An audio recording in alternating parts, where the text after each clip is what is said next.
Bismillahirrahmanirrahim. Esselamu Aleyküm değerli izleyenler. Rehber Gündem'de bu haftada karşınızdayız. Yine gündemin öne çıkan başlıklarını konuşacağız.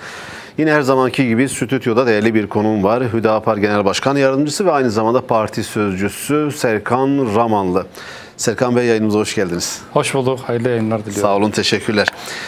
Değerli izleyenler, bu akşam gündemin öne çıkan başlıklarından neleri konuşacağız? Onlara dair bazı kısa bilgiler de sizlere vermiş olayım. Af tartışmaları gündemde günlerdir konuşuluyor. Herkesin tabii beklentileri farklı. Kamuoyu genel bir affın çıkmasından yana. Peki bu affın kapsamı nasıl olmalı?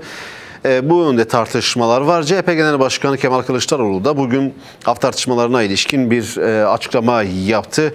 Bu açıklama üzerine yeni tartışmalar da başladı. Terör suçları diye nitelendirilen suçlar kapsam içine alınsın veya alınmasın, tartışmalara buna değineceğiz. Bununla birlikte Türkiye siyasetinin geleceğini de konuşacağız ve Hüdapar'ın Türkiye siyasetinin geleceğinde yeri ne? Hüdapar kendini nasıl konumlandırıyor? Bunu da yine Hüdapar yetkilisi, Hüdapar sözcüsü Serkan Ramanlı'ya soracağız. 2023'e doğru gidiyoruz. 2023'te seçim var. Bu seçimlere farklı siyasi partiler farklı alanlarda çalışarak hazırlanıyor. Hüdapar nasıl hazırlanıyor bu seçime? Yine bunu konuşacağız. Dış gündeme dair, İslam coğrafyasında yaşananlara dair de gündem başlıklarımız olacak. Özellikle de 2 Ekim Pazar günü Diyarbakır'da Kudüs'ün fethi etkinliği düzenlenecek. Selahattin Eyyubi Büyük İslam Komutanı'nın Kudüs'ü fethedişinin yıl dönümü Diyarbakır'da kutlanacak. Kudüs'ün fethi Hüdapar için ne anlam ifade ediyor? İslam ümmeti için ne anlam ifade ediyor? Bu da konu başlıklarımız, gündem başlıklarımız arasında. İran'daki olaylar, Avrupa ve kadın hakları meselesi, Afganistan'da işgal bitti ama muhasara devam ediyor. Bu konularda yine konuşacağımız başlıklar arasında yer alıyor. Fazla da uzatmadan Sayın Başkan'a sorularımızı yönelterek başlayalım. Af tartışmaları. Şimdi uzunca zamandır konuşuluyor. Sizin de yapmış olduğunuz açıklamalar vardı önceki haftalarda. Genel affın kapsamı nasıl olmalı diye. Sanırım geçtiğimiz günlerde Genel Başkanı Sayın Zekeriya Yapıcıoğlu bir açıklamada bulunmuş ve toplumsal barışa dikkat çekmişti. Buradan başlayalım. Bismillahirrahmanirrahim. Evet, tabii ki zaman zaman af tartışmaları ülke gündemine geliyor ve geçtiğimiz haftalarda yaptığımız açıklamalardan da takip ettiyseniz şunu biz kamuoyunun dikkatlerine sunmaya çalışıyoruz.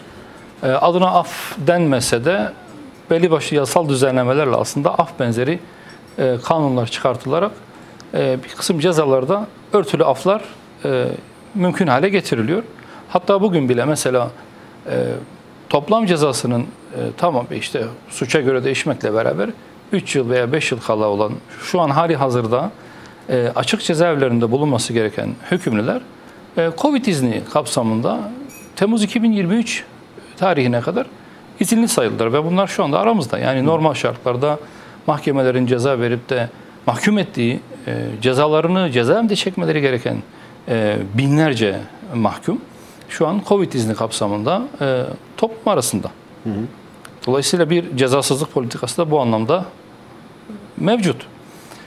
İlkesel olarak affa biz şöyle bakıyoruz. Her siyasi partinin kendine göre bir önceliği, afla ilgili bir beklentisi olabilir.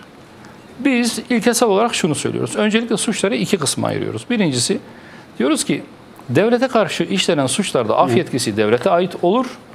Ancak kişilere karşı, şahıslara karşı işlenen suçlarda affetme yetkisi devlete ait olamaz. Devletin böyle bir yetkisi yok. Peki kime ait bu af yetkisi? Elbette ki o suçun mağduruna ait.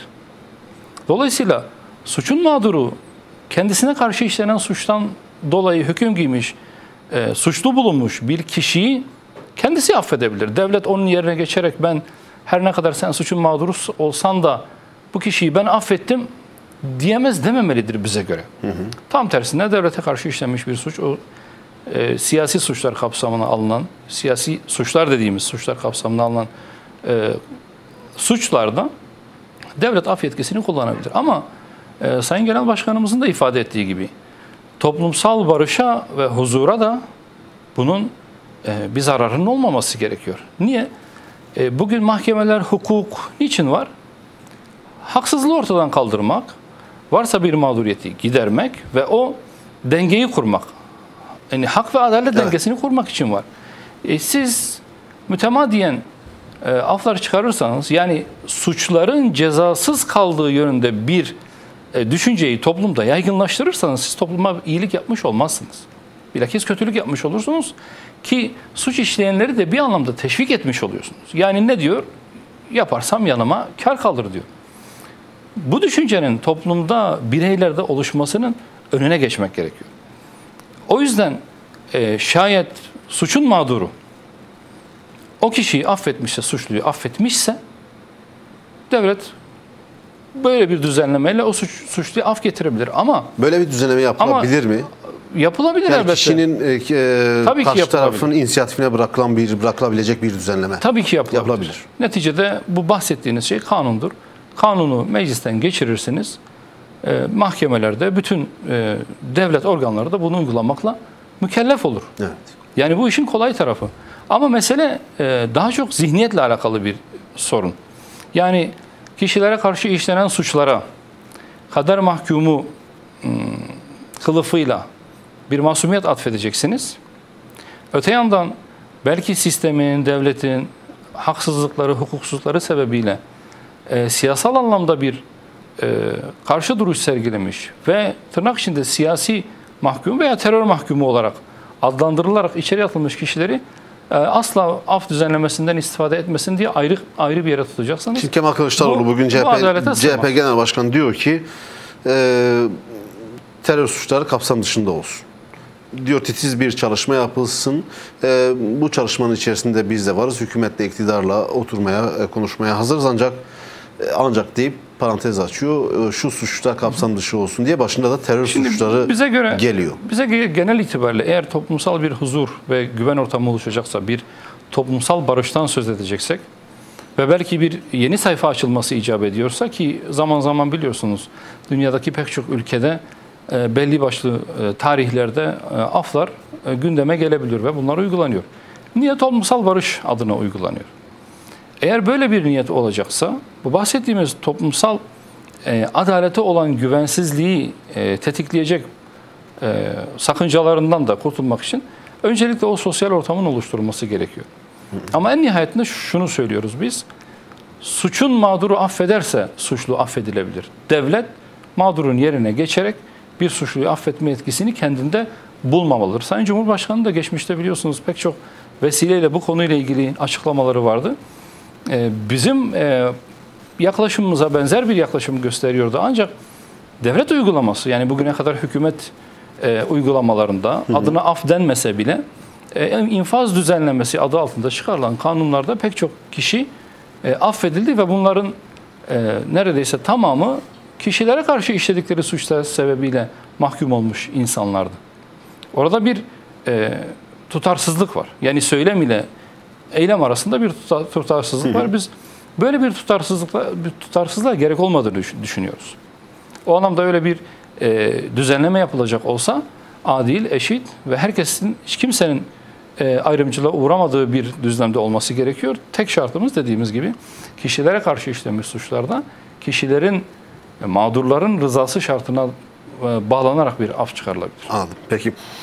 Diğer başlığımıza geçelim o zaman. 2023 seçimlerini konuşuyoruz. Seçimler var uzun zaman ancak kimi siyasi partiler meydanlarda miting yapmaya dahi başladılar. Ki bunları yaygınlaşacak da. Hüdapar'ın da biliyoruz sahada çalışmaları var. Özellikle Genel Başkanı Sayın Zekeriya Yapıcıoğlu sık sık memleket gezileri kapsamında farklı şeylere giderek vatandaşlarla diyalog kuruyor. Sorunlarını, sıkıntılarını dinliyor. Türkiye siyasetinin geleceğini konuşmak lazım öncelikle. 2023'ten başlamak üzere çünkü herkesin 2023 vizyonu var ve yeni bir Türkiye tahayyülü var. Türkiye siyasetinin geleceğinde Hüdapar kendini nasıl konumlandırıyor? Bizim siyasetimizin temelinde insanı esas alan, adaleti önceleyen bir anlayış var.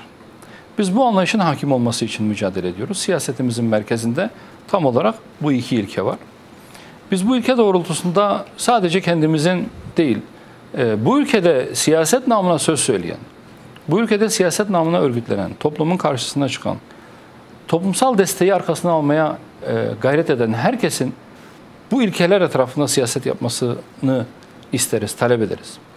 Yani bunu sadece kendimiz için değil, belki siyasete yeni bir soluk, yeni bir anlayış getirmek adına bu mücadeleyi yürütüyoruz ve yürüteceğiz inşallah. Dolayısıyla biz şunu düşünüyoruz.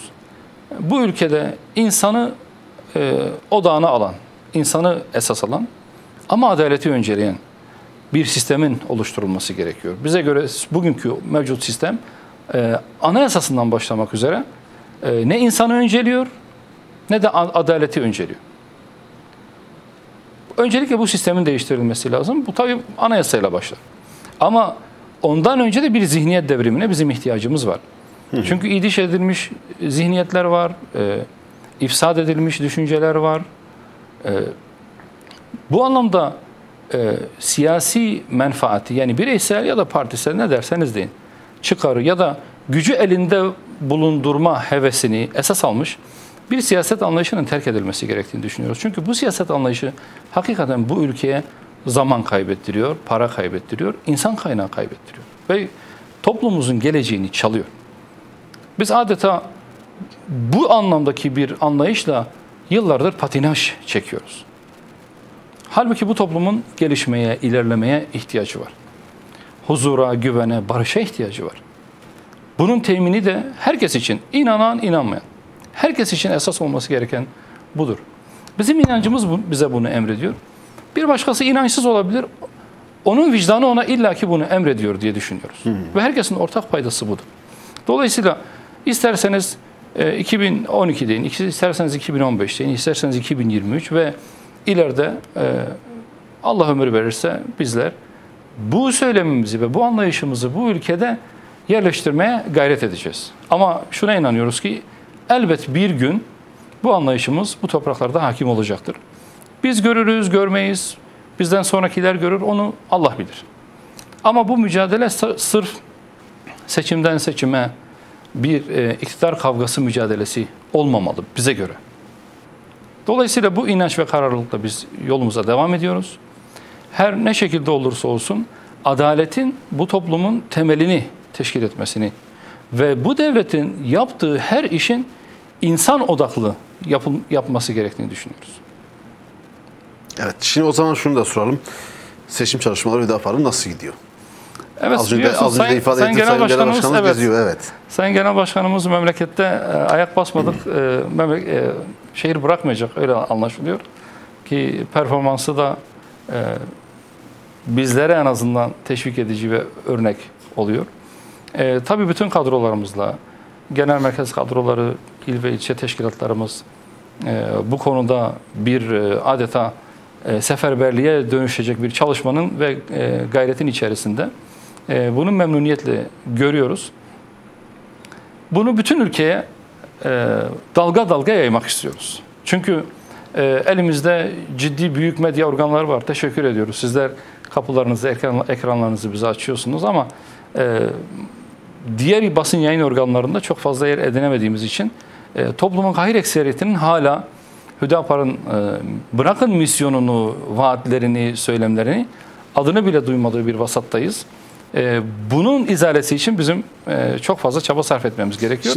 Ve bunu sarf etmeye de gayret gösteriyoruz. Serkan Bey, daha önceki seçim öncesi süreçlerinde takip ediyorduk tabii.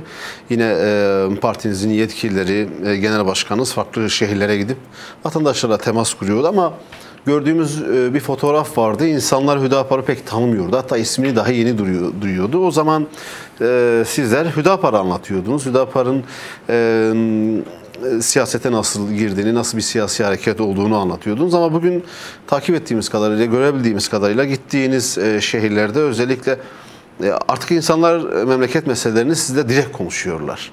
Yani o tanınırlık noktası aşılmış durumda gibi görünüyor. Kamuoyu da tabii merak ediyor. Vatandaştan elde ettiğiniz izlenim, hissiyat, partinizin potansiyeli açısından, beklentileriniz açısından ne oranda? Şimdi genel itibariyle insanların siyasetten bir ümit kesmesi bağlamında bir ortamda bulunduğunu söyleyebiliriz. İnsanların çoğu mevcut siyasi iklimden rahatsız olduğu gibi geleceğe dair ümidini de büyük ölçüde yitirmiş gibi görünüyor. Yani adeta bir öğretilmiş çaresizlik içerisinde bir toplumdan bahsediyoruz. Biz insanların umutsuz olmaması gerektiğini ifade ediyoruz. Umut her zaman vardır. En son kaybedeceğimiz şey belki umudumuzdur. Çünkü inanıyorsanız ümit var olacaksınız, ümitli olacaksınız, umutlu olacaksınız. Ama bunun için de gayret edeceksiniz, çaba sarf edeceksiniz. Kafa yoracaksınız, fikir üreteceksiniz ve inisiyatif alacaksınız. Biz halkımıza gittiğimizde sadece seçim günü geldiğinde sandıklarda Hüdapar'a oy verin demiyoruz. Gelin birlikte hareket edelim diyoruz. Bu davayı birlikte omuzlayalım diyoruz. El ele verelim, bu çağrıyı daha fazla insana ulaştıralım diyoruz. Çünkü Hüdapar'ın davası sadece Hüdaparlıların davası değil. Bunun insanlar tarafından çok iyi anlaşılmasını istiyoruz. Ve söylediğimiz siyasete dair her şey, devlete dair her şey, eşyaya dair her şey, eğitime dair her şey, sağlığa dair her şey, siyasi bölünmüşlüğe ve adaletsizliğe dair her şey toplum tarafından kabul edilen gerçekler ve sahip çıkılan değerler aslında. Biz bunun farkına varıyoruz. Ama toplumun da bunun farkına varması gerektiğini düşünüyoruz. Şu anda toplum için bir ümitsizlik, bir çaresizlik durumu söz konusu maalesef. Bu ümidi aşılamaya çalışıyoruz. Çünkü insanlar kendi cevherlerinin farkına varacak olsalar, eminim bugün belki sizin haber bültenlerinizde, gazetelerin haberlerinde sayfalarını dolduran o nice sorun, sıkıntı, bela ve musibetler belki konuşulmayacaktı. Toplumun o anlamda kendi iradesine sahip çıkması gerektiğini düşünüyoruz. Yani 5 yılda bir Ahmet'e, Mehmet'e, Ayşe'ye, Fatma'ya ben bir vekillik ünvanı verdim. Bir hükümeti başa getirdim. Artık iş benden çıktı. O ne yapıyorsa yapsın şeklindeki bir anlayış yanlış bir anlayıştır.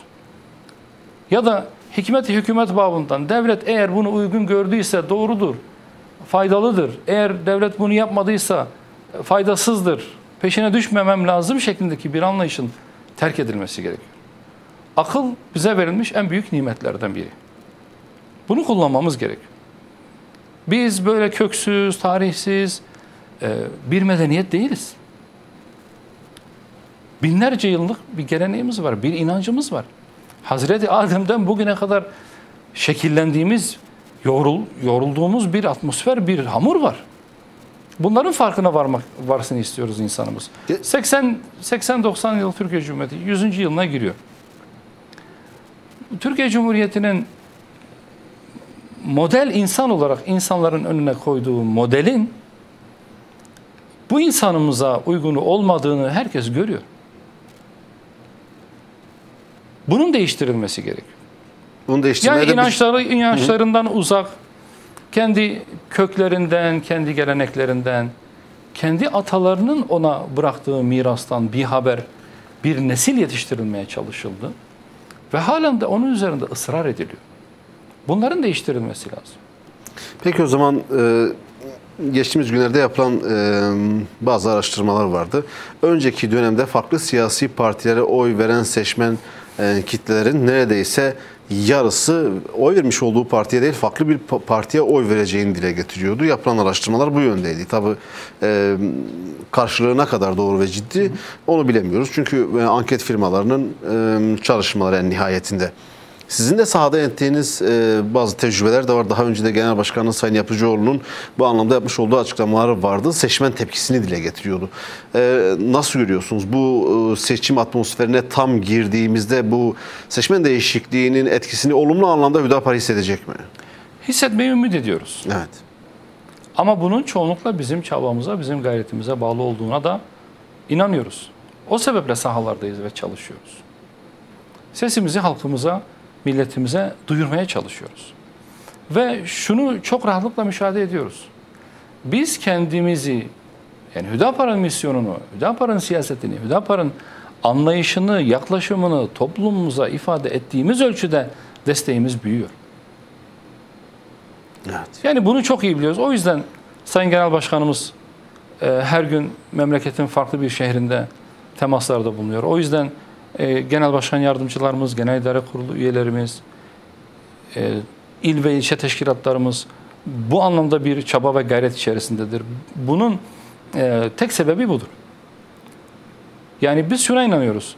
İnsanları düşünmeye, mukayese etmeye yönlendirdiğiniz anda o kendisine ezberletilmiş kalıplardan kurtulup o kirli algılardan arındırıldığı anda karşısına geçen Hüdapar'ın aslında bizzat kendisi olduğunu anlamaya başlıyor. Seçmen sizin diğer partilerden farklı yönünüzü nasıl görecek, nasıl görmeli? Mesela biz seçim süreçlerinde hep şunu görüyoruz. Siyasi partiler miting meydanlarında hep maddi vaatlerde bulunurlar. Ancak genel olarak biz Hüdapar'ın seçmene çok da maddi vaatler sunmadığını görürüz. Mesela Hüdapar ailedir. Mesela Hüdapar işte az önce bahsettiniz insan ve adalet der. Sizi ayıran başka ne farklar var diğer partilerden? Şimdi şöyle, insanı var eden iki unsur var. Bir maddi unsuru, bir manevi unsuru. Niçin çoğunlukla bizim manevi unsura dair endişe, kaygılarımız ön plana çıkıyor? Çünkü maalesef diğer partilerde bunu göremiyorsunuz. Hı hı. Ama Hüdapar sadece manevi kalkınmaya, manevi gelişmeye mi temas ediyor? İşin maddi boyutunu ıskalıyor mu? Hayır. Açıklamalarımızın belki büyük bir yekunu maddi sıkıntıların düzeltilmesi üzerine önerilerimizi içeren açıklamalar. Yani her hafta yaptığımız açıklamalar, Genel Başkanımızın basına verdiği demeçlerde toplumun maddi boyutu, yani şu anda bugün mesela düşük gelirliler, dar gelirliler, sabit gelirlerin içerisinde bulunduğu hayat pahalılığına dayalı ekonomik sıkıntıları biz hep gündeme getiriyoruz.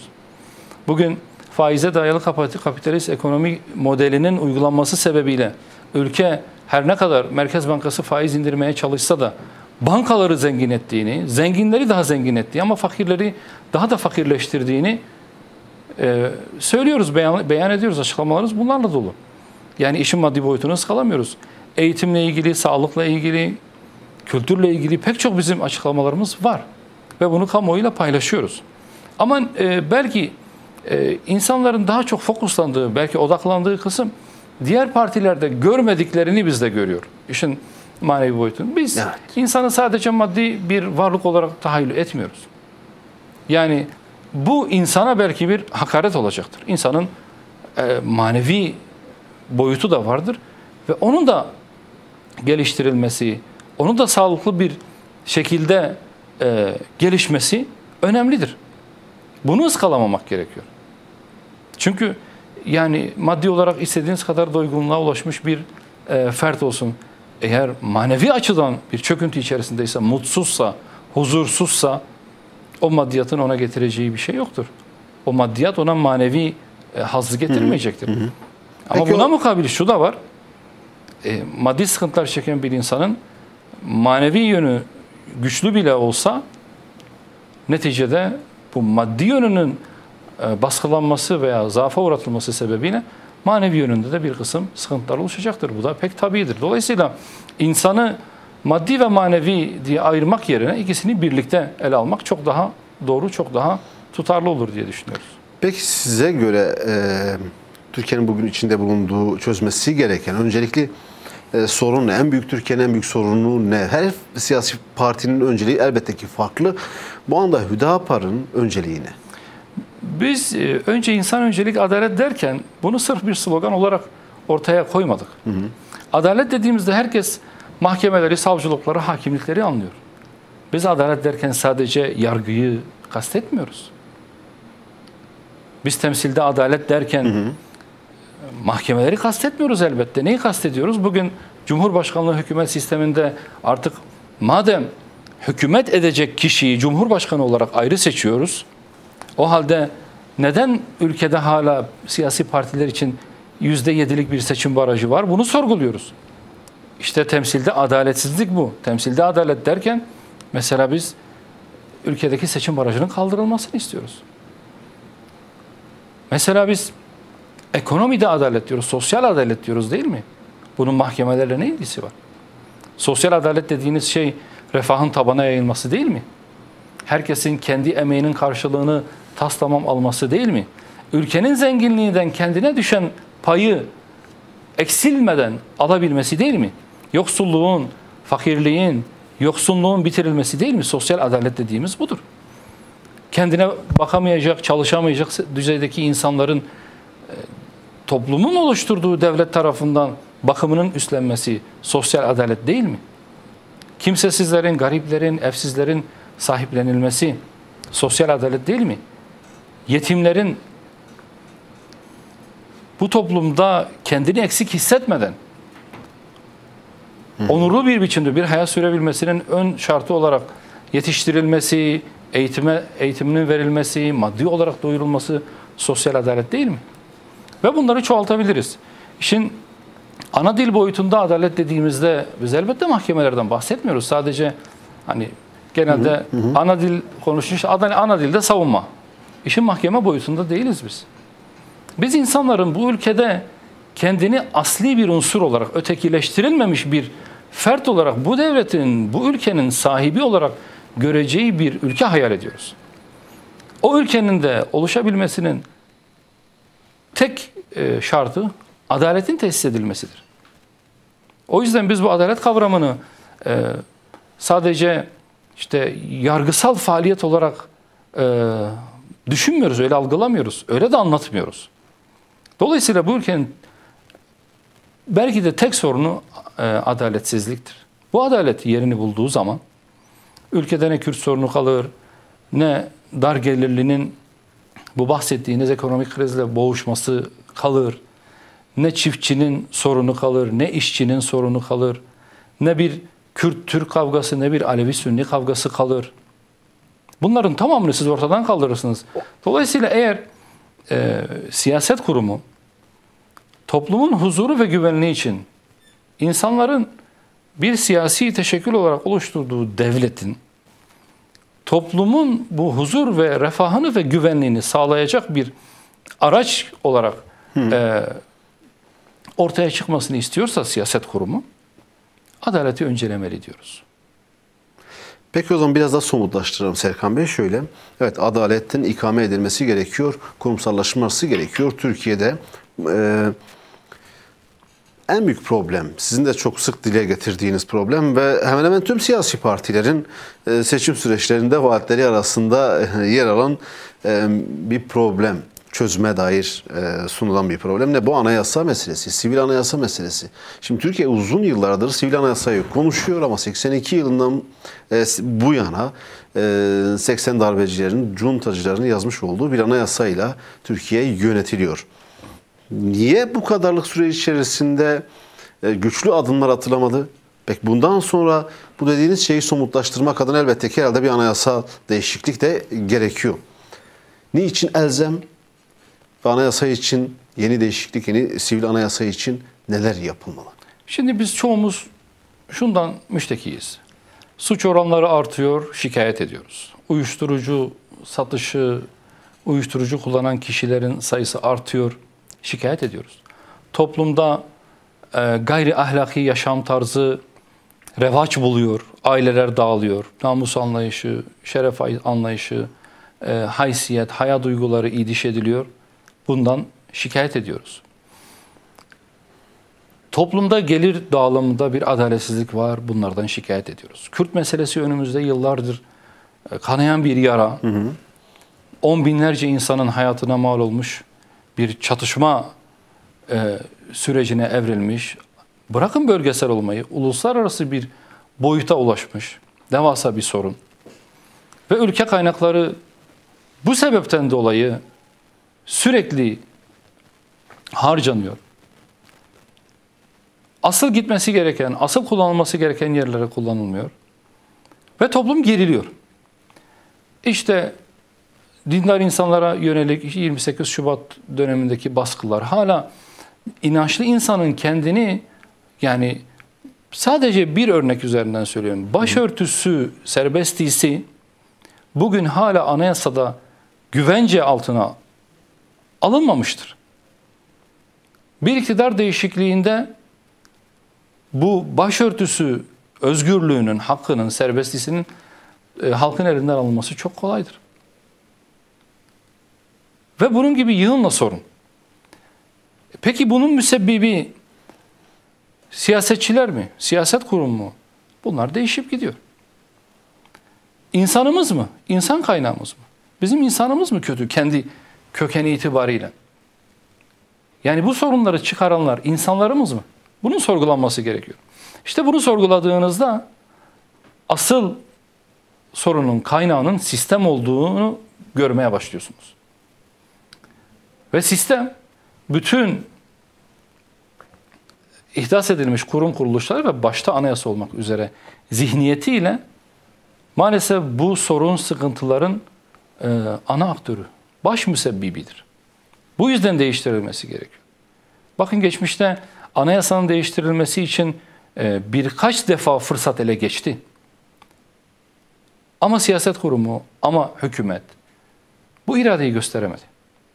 Bu deli gömleğinden kurtulma iradesini siyaset kurumu gösteremedi. Ve bu anayasa bizde mevcut olduğu sürece biz bu sorunları konuşmaya devam edeceğiz. Konuşmak istemiyoruz artık. Bu sorunlarla sürekli yüz yüze gelmek istemiyor bu toplum. Daha samimi bir yaklaşım mı olmalı? Yani yaklaşımlar, evet söylem var, yeni anayasa, sivil anayasa değiştirelim. Ama bu samimi değil mi? Çünkü geçtiğimiz günlerde yine Genel Başkanı Sayın Yapıcıoğlu bir basın toplantısında şunu ifade etmişti. Herkes Kenan Evren'i yargılıyor, onu mahkum ediyor darbeci olduğundan dolayı ama herkes onun çıkardığı yasayı da sahipleniyor. Şimdi öncelikle yeni anayasa sürecine bir defa bir girmek gerekiyor. O iradeyi göstermek gerekiyor. Bunun için de öncelikle siyasetin dilini düzeltmesi gerekiyor. Yani karşıt kutuplara bölünmüş, kamplaşmış birinin sırf muhalifidir diye doğrusuna yanlış deme alışkanlığının bir kere terk edilmesi, bu hakaretamiz, üslupsuz tavrın ve tarzın da terk edilmesi gerekiyor. Ondan sonra bir yuvarlak masa etrafında toplanabilir. Ve kimse kendi kırmızı çizgisini diğer bir siyasi partiye ve toplumun diğer kesimleri, kalan diğer kesimlerine dayatmamalı. Neticede anayasa dediğiniz ne? Anayasa hukukunda öğrencilere öğretilen şu: toplumsal sözleşme. Yani insanlar bir araya geliyorlar. Bahsettiğim ihtiyaçlarını işte güvenliktir, sağlıktır, ekonomik, bütün bu ihtiyaçlarını karşılamak üzere bir organizma inşa ediyorlar. Buna devlet diyoruz. Bu devletin de bir esasının olması lazım. Ona da anayasa diyoruz. Şimdi bu anayasanın toplumun huzuru, refahı için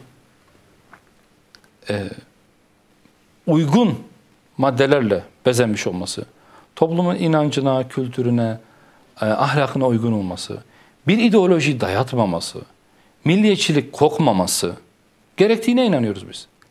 Bizim anayasayla ilgili çözüm önerilerimiz var. Eğer imkan olursa belki biz de yeni anayasa taslağımızı kamuoyuyla paylaşırız günü geldiğinde. Yani ama bugünden biz böyle bir anayasa istiyoruz. Bizim istediğimiz anayasa olmasa biz yokuz demiyoruz ve diğer partilerin de böyle dememesi gerektiğini ifade ediyoruz. Neticede anayasa dediğiniz toplumsal konsensüsle oluşturulacak bir metin. Birinin dayatmasıyla olacak bir metin değil, olmamalı. Zaten bugüne kadar hep darbelerin üstüne getirilen anayasalarla bu ülke yönetildiği için halkın kendi iradesi bu anayasaya yansımadığı için biz bu sorunları yaşıyor ve konuşuyoruz. Ve onların sonuçlarıyla yüz yüze kalıyoruz. Evet. O yüzden siyaset kurumunun sorumluluk duygusuyla hareket etmesi gerektiğini ifade ediyoruz. Herkesin kendine göre bir inancı, bir siyasi yaklaşımı, bir model önerisi pekala olabilir. Ama önemli olan asgari müştereklerde bir araya gelmek. Peki. Üst kimliği insan olan bir anayasa ve bir resim çizdiniz benim gördüğüm kadarıyla. Şimdi tabii biraz da İslam coğrafyası ile ilgili başlıklarımız var. Öncelikle Kudüs.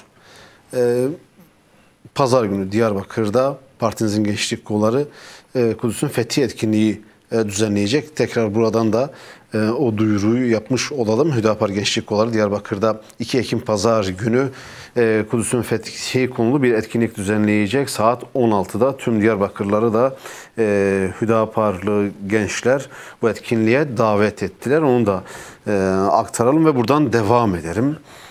Kudüs Hüdapar için ne anlam ifade ediyor? Kudüs bizim kimliğimizin bir parçasıdır.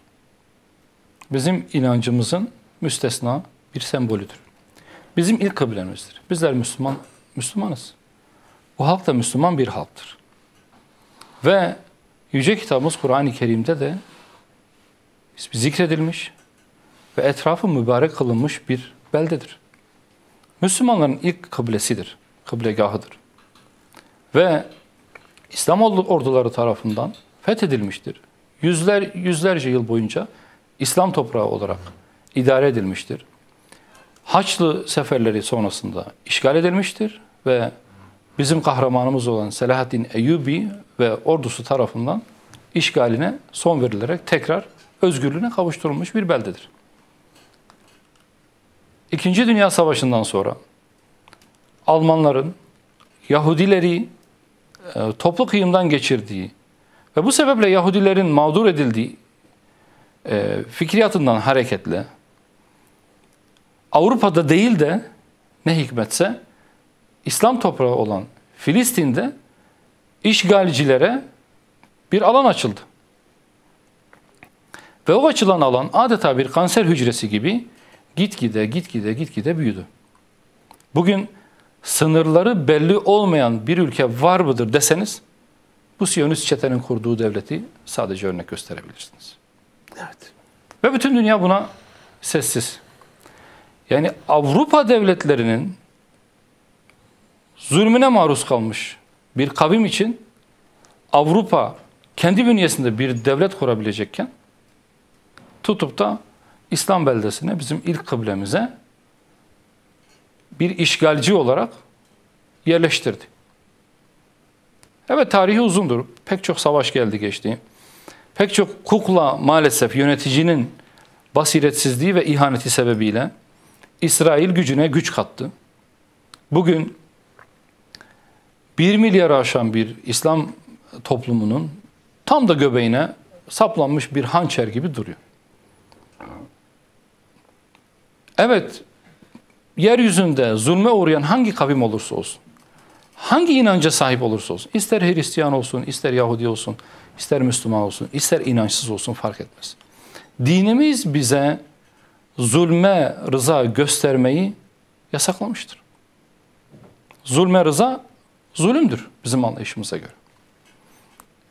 Ama Filistin alelade bir kavim, alelade bir toprak parçası ifade etmiyor. Zaman zaman bazı milliyetçi kişiliklerin bu yönde telkinatları oluyor, işte bize ne Araplardan şeklinde.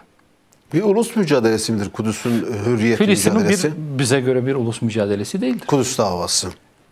Bir ulus mücadelesi değil, bir inanç mücadelesidir. Bugün Türk'ünden, Arabından, Fars'ından, pek çok kavminden insanlar Filistin davasını sahipleniyorlar.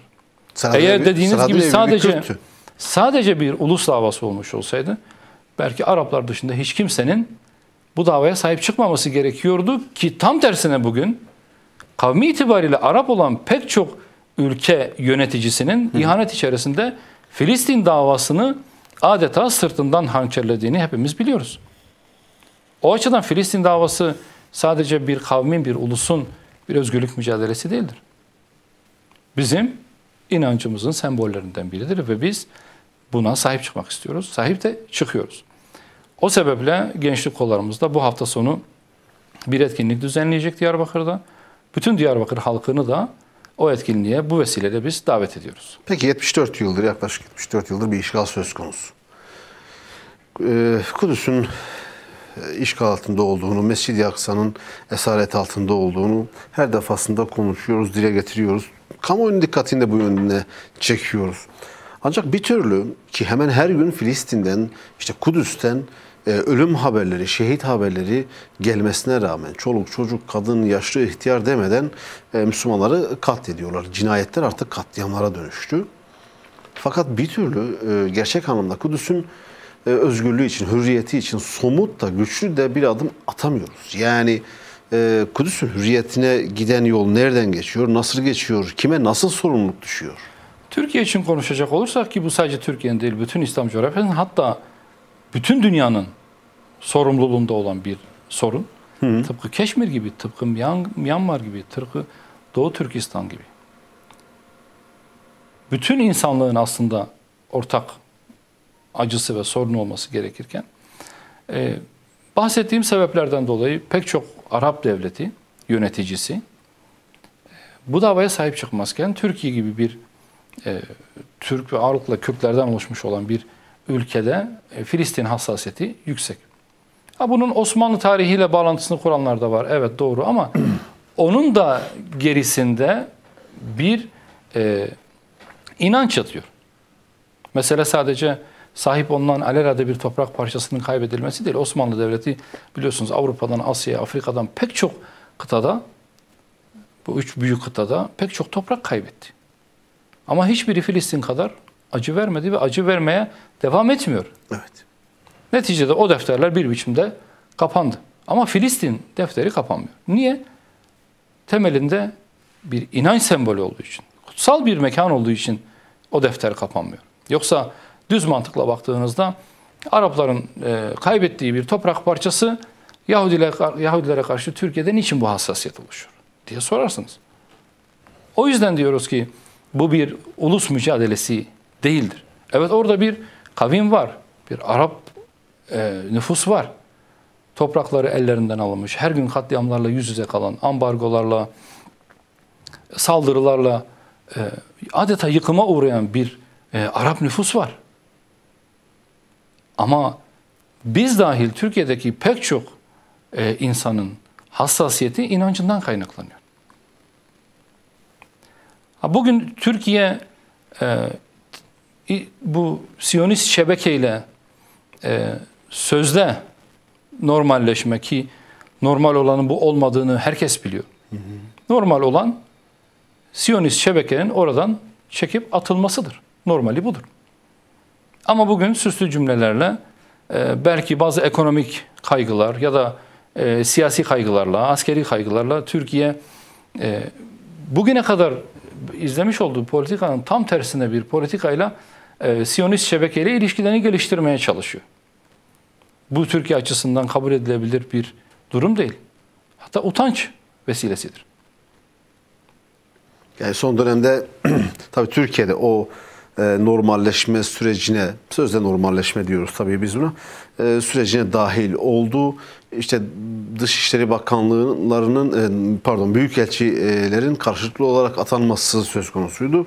Bu anlamda bu fırsat Siyonist işgal rejimi ilk adımı attı. Vakitte kaybetmeden hazır Türkiye ile ilişkiyi normalleştirmişken hemen büyükelçiye atayım dedi ve atadı. İkinci atamanın da Türkiye tarafından yapılması bekleniyor. Tabii o konuda henüz bir adım atılmış değil. Türkiye büyükelçi atamadı.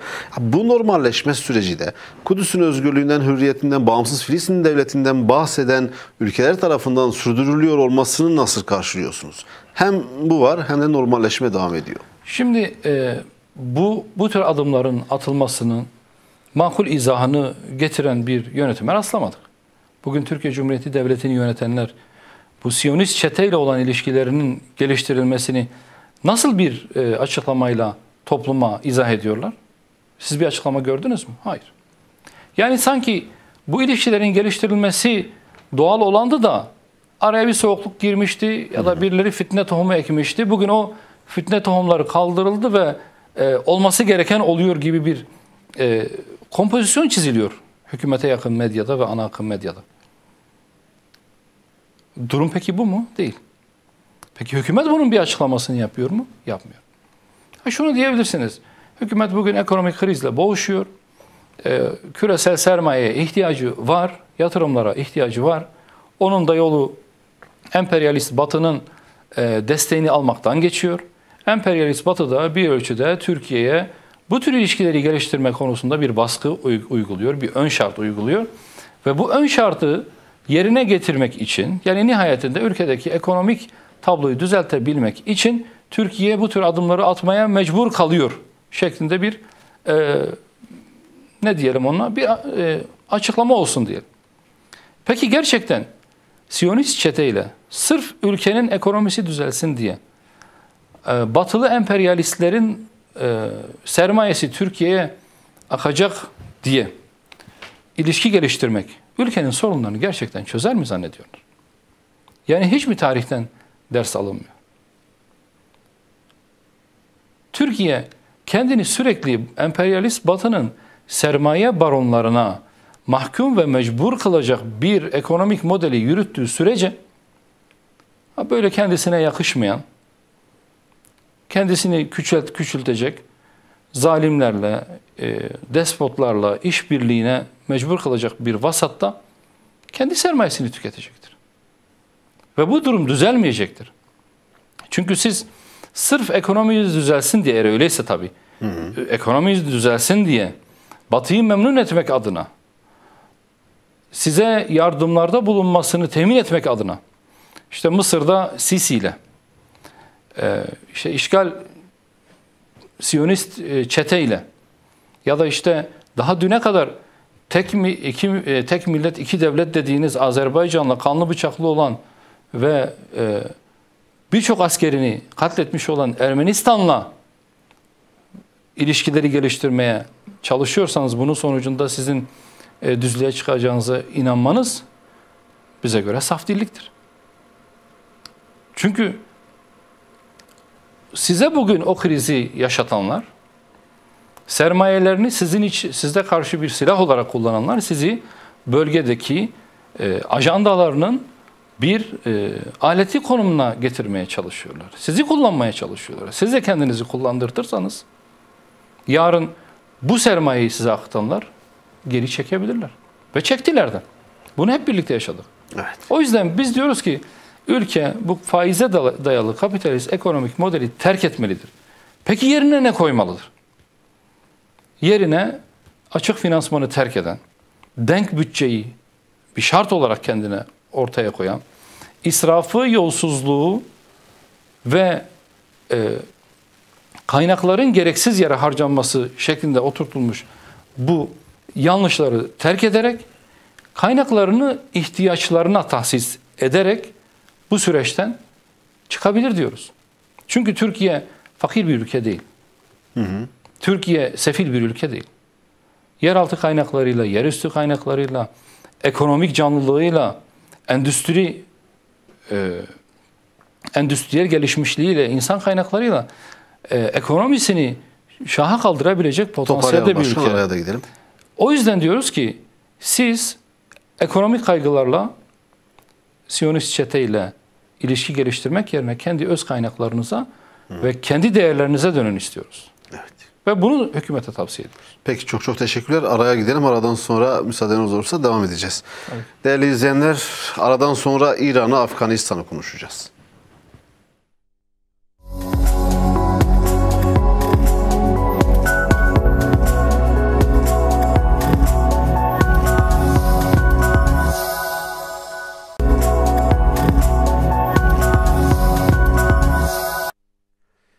Değerli izleyenler, kısa bir aradan sonra saat başında tekrar birlikteyiz Rehber Gündem'de. Öne çıkan başlıkları, haftanın başlıklarını konuşuyoruz. Ekranlarını yeni açanlar için hatırlatmada bulunalım. Hüdapar Genel Başkan Yardımcısı ve aynı zamanda parti sözcüsü Sayın Serkan Ramanlı bugünkü stüdyo konuğumuz. Serkan Bey, İslam coğrafyasındaki gelişmelerle devam ediyorduk. Son bir haftadır İran'da yaşanan olaylar konuşuluyor. İran'da malumunuz genç bir kadın ahlak polisi tarafından gözaltına alındıktan sonra öldü. Bu kadının ölümüne dair kimi resmi veriler paylaşıldı. Gözaltına kalp krizi geçirdiğinde öldüğüne dair. Tabii sonradan olaylar başladı. Olaylarda tabii gözaltına alınanların %90'ı erkek. Çok azı kadın, onu da ifade edelim. Şimdi burada bu zaman zaman belirli aralıklarla İran'da bu tür olaylar yaşanıyor.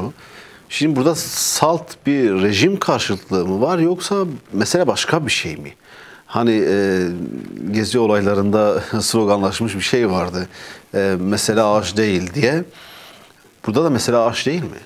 İşte zaman zaman gerek İran'da, gerek Türkiye'de, gerek İslam coğrafyasının farklı ülkelerinde ve bazen de aslında Avrupa'da benzer gösteriler yaşanıyor. Polisin orantısız müdahaleleri, işte kötü muameleler vesaire. Bunlar toplumun gündemine giriyorlar. Her ülkede belki bunlar değişik varyasyonlarla, değişik şiddet oranlarıyla önümüze geliyor. İran'da biliyorsunuz yaklaşık bir 10-12 yıl önce yine benzer gösteriler vardı. Hatta çok da ciddi sokak gösterileri ve çatışmalar da yaşandı o dönemde. Batı'nın, özellikle Amerika Birleşik Devletleri'nin başını çektiği Avrupa'nın İran'da bir rejim değişikliği istediğini hepimiz biliyoruz. Yani bu sır değil. Neticede bu emperyalistler İran'da bir rejim değişikliğini, bir iç karışıklığı, bir iç savaşı meydana getirecek bütün vesileleri bir biçimde kullanmak istiyorlar. Bunu açık açık söylüyorlar da yani saklamıyorlar.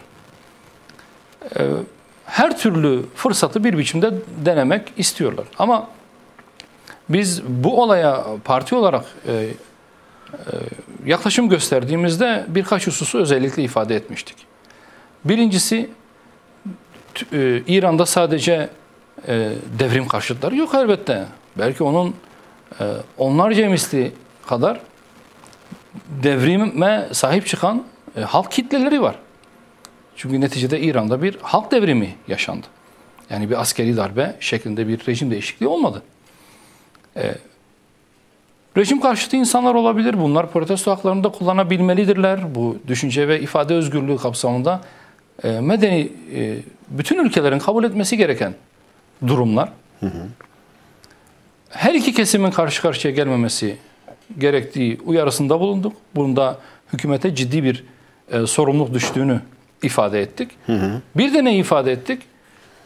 Göstericilere karşı muhalif olmalarından kaynaklı olarak orantısız güç kullanılmaması. Yani şiddette bulaşmamış bir eyleme şiddetle bir bastırma söz konusu olmamalıdır dedik. Ama gelen görüntüler bize neyi gösterdi? Bu gösteriler bir kadının gözaltında polisin kötü muamelesi üzerine hayatını kaybetmesine tepkiden ziyade adeta bir İslam düşmanlığı, bırakın İran'daki rejim düşmanlığını, bir İslam düşmanlığına dönüştü. Yani İslam'ın şiarlarına saldırılar yapıldı. Bu düpedüz bizim inancımıza bir saldırıya dönüştü. Bunların bu şekliyle kabul edilmesi elbette ki mümkün değildir. Toplantı, gösteri, yürüyüşü yapmak elbette ki bir haktır. Bunu siz sistemin, devletin uygulamalarına bir tepki olarak bunları kullanabilirsiniz. Şiddete başvurmadığınız müddetçe başkasının inancına, halkın özellikle kahir ekseriyetinin inancına hakaret edecek, düşmanlık yapacak bir tavır ve duruş sergilemediğiniz müddetçe bu hakkı kimsenin sizin elinizden alması elbette mümkün değildir. Gözaltında vefat etme hadisesinin de biz bir an önce soruşturulmasını ve gerçekten ortaya çıkarılmasını istedik. Niye? Muhalif kesimler o kadının işte başının bir saçının teli göründü diye devrim muhafızları tarafından kötü muameleye tabi tutulduğunu ve öldürüldüğünü ifade ederken İran devletinin yayınladığı görüntülerde kadının fenalaşarak, hiçbir kötü muamele altında olmadığı halde fenalaşarak, yere yığılarak öldüğünü gösteriyor. Hangisi doğru? Bunların ortaya çıkarılması gerekiyor. Bir de bir olayı özellikle kışkırtabilmek adına gerçekleri çarpıtma boyutuyla ele alınmasının yanlışlığına dikkat çekmek istiyoruz. Yani İran'da bugün sokaklarda kadınların neredeyse başının yarısının göründüğünü, yani saçının neredeyse yarısının göründüğünü hepimiz biliyoruz. Yani o anlamda saçının bir teli göründü diye böyle bir muameleye tabi tutulduğunu iddia etmek düpedüz yalandır. Bu tür dezenformasyonlara, manipülasyonlara gelinmemesi gerekiyor. Çünkü mesele sadece bir İran'la sınırlı bir mesele olmaktan çıkıyor. O zaman bütün ümmetin bir meselesi haline geliyor ve İslam'ın şiarlarına saldırı bütün Müslümanları rencide ediyor. Bunlara dikkat çekmek istedik. Peki ve o zaman tabii... şunu söylüyoruz. Netice itibariyle geçmişte siz de ifade ettiniz. Türkiye'de de gezi süreçlerinde hükümetin devrilmesine yönelik bir çabayı hepimiz gördük. O gösterileri yapanların kendileri bile mesele sadece bir ağaç değil, hala anlamıyor musun mottosuyla insanları gösteri yapmaya çağırdılar. Belki işlerinde samimi niyetlerle gerçekten yeşili ve doğayı korumak isteyen ya da oradaki çevre düzenlemesinin yanlışlığına dikkat çekmeyen insanlar da vardı. Ama işler öyle bir noktaya geldi ki adeta bir şiddet gösterisine dönüştü. İran'da da benzer bir olay silsilesi meydana gelmeye başladı. Dolayısıyla biz şunu ifade ediyoruz. Bütün Müslüman ülkeler, hatta bütün devletler, kişilerin itiraz hakkını, toplantı ve gösteri yapma hakkını elinden almamalıdır. Bu ifadeyi, bu düşünceyi ifade etme özgürlüğü herkese tanınmalıdır. Ama bir şartla sizin talebiniz meşru vasıtalarla ortaya konulmalıdır. Yani bir şiddete, hakarete, bir düşmanlığa, inanç düşmanlığına evrilmemelidir. Böylesine bir nefret hareketinin hiç kimse tarafından destek görmesini kimse beklemesin. Tabii İran'daki olayların en büyük destekçisi her zaman olduğu gibi Batılı ülkeler, Avrupa ülkeleri, bu Avrupa ülkelerinde faaliyet gösteren kadın örgütleri. Şunu da belirtmek lazım. Şimdi Mısır'da Esma Biltaci kameraların önünde keskin nişancı kurşunuyla hedef alınarak katlediliyor. Katledilen bu genç kız, yanılmıyorsam henüz 17-18 yaşlarında bir genç kız, İhvan-ı Müslim hareketinin liderlerinden, önemli isimlerinden birinin kızı. Şimdi keskin nişancıyla katlediliyor. Öte taraftan Afiye Sıddıki, Pakistanlı bilim adamı, yıllardır Amerika'da zindanda tutuluyor ve her türlü işkenceye de maruz bırakılıyor. Şimdi bunlar da kadın. Bu kadın örgütlerinin biraz da samimiyetinin sorgulanması gerekmiyor mu? Hangi kadın? Kime göre hangi kadın? Nasıl bir kadın profili? Yani şimdi kandırmaya ihtiyaç yok. Batı destekli bütün ideolojilerin barış, demokrasi, özgürlük, kadın hakları, insan hakları söyleminin temelinde kendi yaşam tarzlarına ve ideolojilerine uygun hareketlerin desteklenmesi var. Eğer kadınsa bile kendi ideolojisine aykırıysa, kendi dünya görüşünden değilse, kendi zihin dünyasında bir yer edinmiyorsa onun hakkını savunmazlar. Bunları siz bütün özgürlükler için sayarak teşmil edebilirsiniz. Yani bu anlamda bu tür yaklaşımlar ikiyüzlülüğünün ve çifte standartlığının altında yatan sebep ideolojik yaklaşımlardır. Batı her zaman için böyledir. Yani geçmişte biliyorsunuz işte Taliban'ın Afganistan'da ABD güçlerini kovması ve yönetimi ele almasından sonra nedense Afgan kadınlarıyla ilgili bir güzellemeler gündemimize düşmeye başladı. Peki ABD işgali sırasında Afganistan'da yaşayan kadınlar hiçbir hakka sahip değiller miydi? Yani onların savunulacak bir hakkı yok muydu? O güne kadar hiç kimse Afgan kadınlarından bahsetmiyordu. Nicesi belki tecavüze uğruyor, haklarına halel getiriliyor. İnsanca bir yaşama ortamı kendilerine çok görülüyordu. Afganistan'da Taliban iktidara geldikten sonra nedense kadınlar yeni akıllarına gelmeye başladı. Dolayısıyla bunların tamamı ideolojiktir, tamamı çifte standartlı yaklaşımlardır. Avrupa'da başörtüsü yasaklar Avrupa ülkelerinde özellikle son yıllarda artmaya başladı. Birçok ülke başta Fransa olmak üzere ki malumunuz Fransa artık İslam düşmanlığını kurumsallaştırdı, devlet eliyle yapıyor. Kimi ülkeler de Fransa'ya ayak uydurarak devam ediyor bunu. Avrupa'daki başörtüsü yasakları kadın haklarını ihlal değil mi? Neden bu da görülmüyor? Elbette ihlal. Ama mesele inanç özgürlüğü olunca kendi zihin dünyalarında oluşturdukları kendi değerleri, tırnak içinde işte çağdaş değerler olunca ortalığı ayağa kaldıran bütün bu insan hakları örgütleri ve hareketleri nedense inanç özgürlüğü olduğunda, özellikle İslam inancının özgürlüğü olduğunda suspus oluyorlar. Sanki böyle bir hak yokmuş gibi, böyle bir mağduriyet yaşanmamış gibi davranıyorlar. Adeta üç maymun oynuyorlar. Bunlar yeni değil. Öteden beri bu hareketlerin tarzı bu ve biz bunlara yabancı değiliz. Bizim için bu tür yaklaşımlar şaşırtıcı değildir.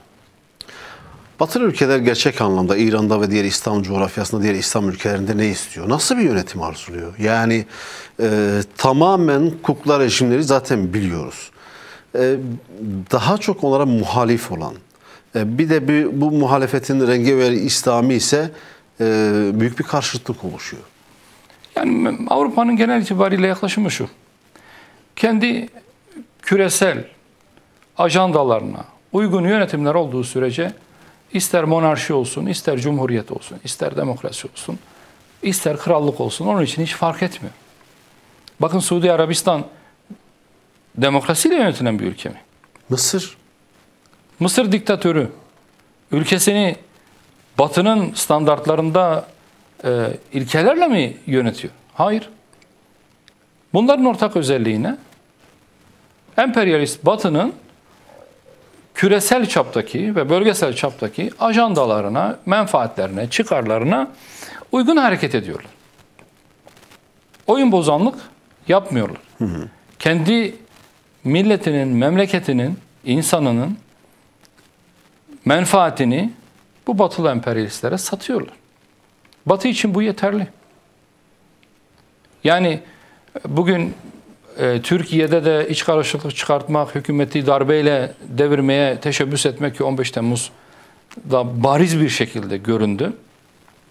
Türkiye 80-90 yıldır tırnak içinde demokrasiyle yönetilmeye çalışılan bir ülke.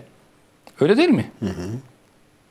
Hep seçimler, seçimle gelen iktidarlar, anayasal kurumlar, yargı bağımsızlığı, yasama dokunulmazlığı vesaire diye bir sürü altını doldurabilirsiniz. Batı'nın kabul edebileceği düzeyde bir yönetim anlayışı diyelim buna. Ama Batı bundan memnun mu? Hayır. Batı hiçbir zaman ülkelerin kendi iradelerini halk tarafından ele geçirilmesini istemez. Sürekli bir vesayet odağını ona musallat eder. Farklı ülkelerde farklı şekilde bu cereyan eder, tezahür eder. Mesele sadece onların çıkarlarıdır. Bu bahsettiğimiz belki bütün insanlığa hoş gelecek kavramları da sırf kendi emperyalist emellerini perdelemek için kullanıyorlar. Peki o zaman Afganistan'a geçelim İran'dan sonra. Afganistan'da 20 yıllık işgal geçen yıl son buldu. Afgan halkı işgalcileri ülkelerinden çıkardı. İşgal bitti ancak Afganistan'a yönelik muhasara hala devam ediyor. Özellikle de ekonomik muhasara. Bu anlamda Afgan halkı, Afgan Müslümanları baskı altında tutuluyor. Malumunuz ABD Afganistan'ın rezervlerine el koymuştu. 10 milyar dolar Afganistan yönetimi diyor ki bu paramıza el konulmuş durumda. Amerika tabii ki 7,5 milyar dolardan falan bahsediyor. Bu para bir türlü verilmiyor. Ki Afganistan'da da büyük bir insani kriz var, bir dram var. Son deprem felaketinden sonra bu kriz biraz daha da büyüdü. Uluslararası kuruluşlar, Birleşmiş Milletler, İslam İşbirliği Teşkilatı hala sessiz. Yani bu muhasara nereye kadar sürecek? Afganistan nasıl rahat nefes alacak? ABD şu anda askeri ve siyasi yenilginin adeta intikamını alıyor Afgan halkından. O yüzden parasına haydut gibi el koymuş ve o paranın halkın menfaatine kullanılmasına engel olmaya çalışıyor. 40 yıl boyunca yeraltı, yerüstü kaynaklarını sömürdü, çaldı, çırptı, talan etti, yetmedi. 40 yılın sonunda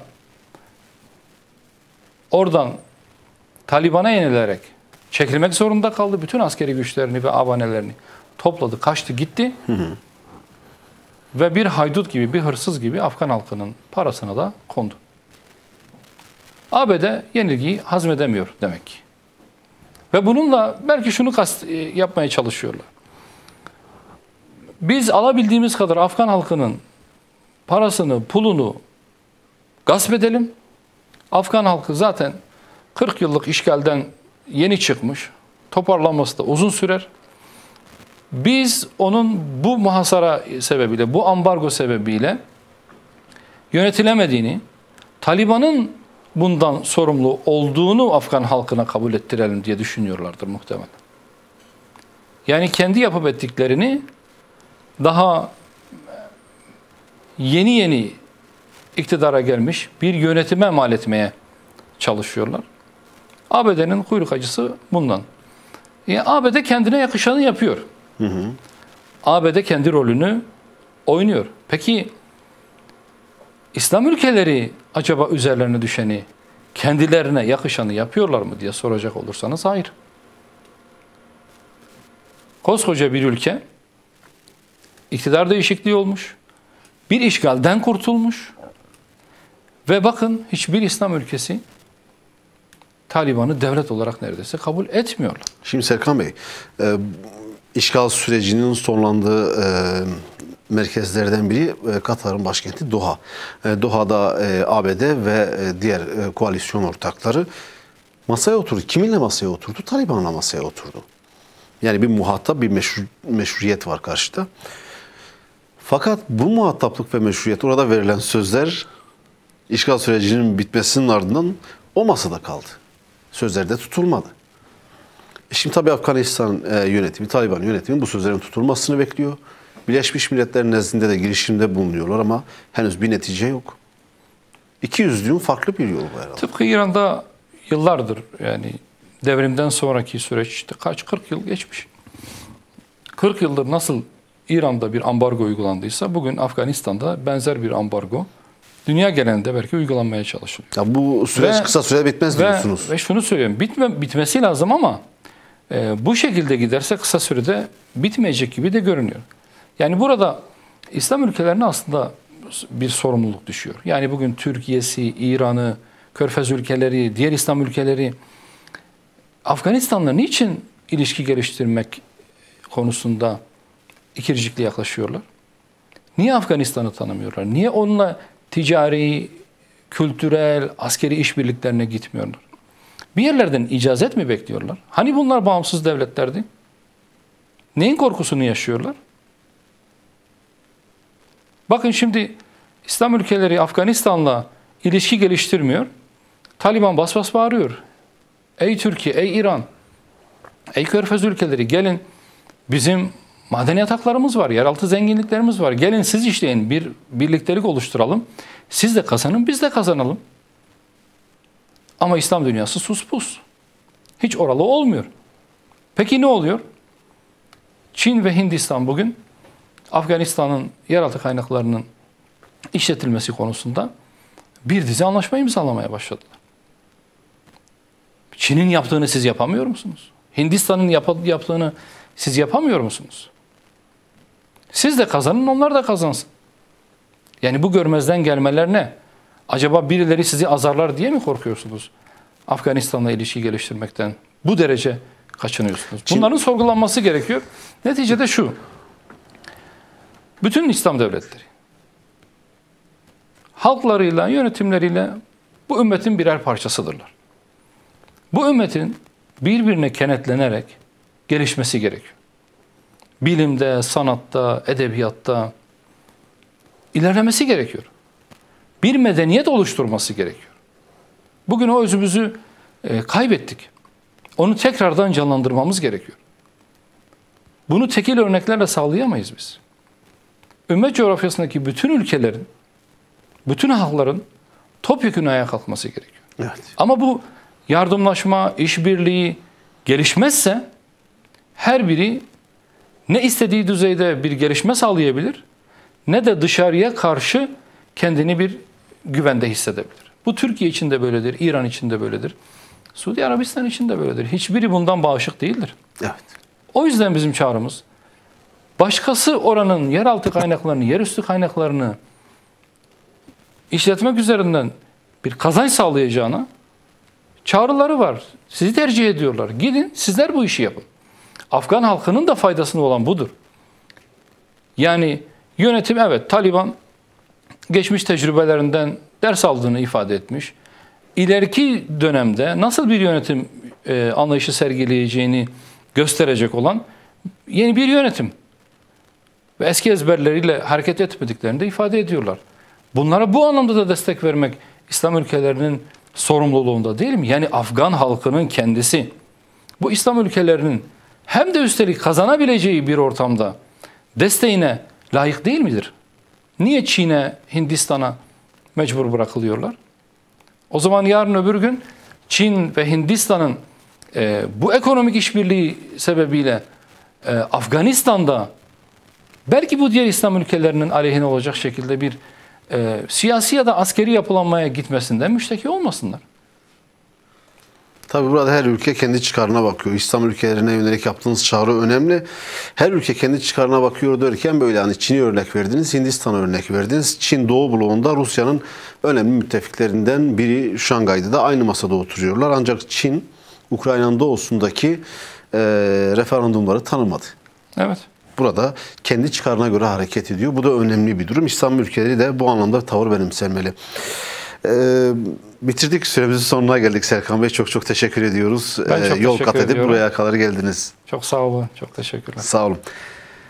Değerli izleyenler, bu akşam da rehber gündemi noktalıyoruz. Önümüzdeki hafta yine farklı konu başlıkları, haftanın öne çıkan başlıklarını farklı bir konukla değerlendirmek üzere. Allah'a emanet olun.